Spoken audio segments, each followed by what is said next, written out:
with halachot. Now this is traveling before Shabbat. Siman Resh Mem Chet Siv Daled. Maran brings down that if a person wants to travel in the desert, and everybody knows that in the desert if a person is going to travel, they're going to be Mechalel Shabbat.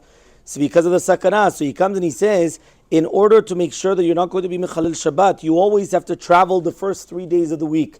You cannot travel the last 3 days of the week close to Shabbat, because you have to make sure that you're not going to be Mechalel Shabbat. And therefore what you have to do is you have to make sure you're not going to travel, whether it's going to be on the Wednesday, Thursday, Friday, in order not to be Mechalel Shabbat, which this is the obligation that once you already get to that stage, so then what happens is that you already know that you're obligated on the next Shabbat. The first 3 days, they're on the previous Shabbat. They're on the previous week. You could see that whether it's by Havdalah or by other things as well. And therefore, you don't have to worry. You're leaving on Sunday and you know you're going and you're traveling through deserts and you're going through caravans and you know you're going to be Mechalel Shabbat anyway. Yeah, but you're not obligated to watch over from the previous week. You're only obligated to come and start watching over from the Shabbat, from the Wednesday, Thursday, Friday. So therefore, you're not allowed to come and start traveling from those days on.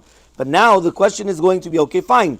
So if you already have an obligation from the Wednesday, Thursday, Friday to make sure you're not going to be Mechalel Shabbat, what happens by a Brit Mila, which is Shelo Bizmana?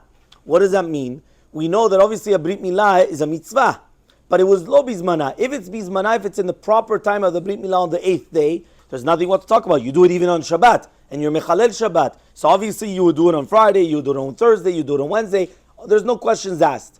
But what happens right now if it was not in the proper time? For example, the child was sick, and we know that if the child is sick, whether it could be in antibiotics or in an incubator, so therefore you have to do Sheva Yamim Met Let. You have to do 7 days, the 24-hour periods of 7 days from when it becomes cured. And once it's cured, and now you have the 7 days, now you're going to start doing a Brit Milah. So what happens right now in such a case? So here he says, the Halakha Brura brings down that a lot of people say that just like you're not allowed to be Mechalel Shabbat 3 days before Shabbat, you're not allowed to do something which could bring to Chilul Shabbat, the same Halakha would apply to Mila Shelo Bizmana, that you're not allowed to do it. Why are you not allowed to do it? In order not to be Mechalel the Shabbat. Other poskim want to say, no, but there's no problem. At the end, it's a mitzvah. There shouldn't be. But the maskana is that he comes and he says that even for Ashkenazim you should paskin like that, but also for Sfaradim you have to paskin that you're not allowed to come and you're not allowed to do a Brit Milah, which was pushed off on Wednesday, Thursday, Friday, because it's going to be already close to Shabbat,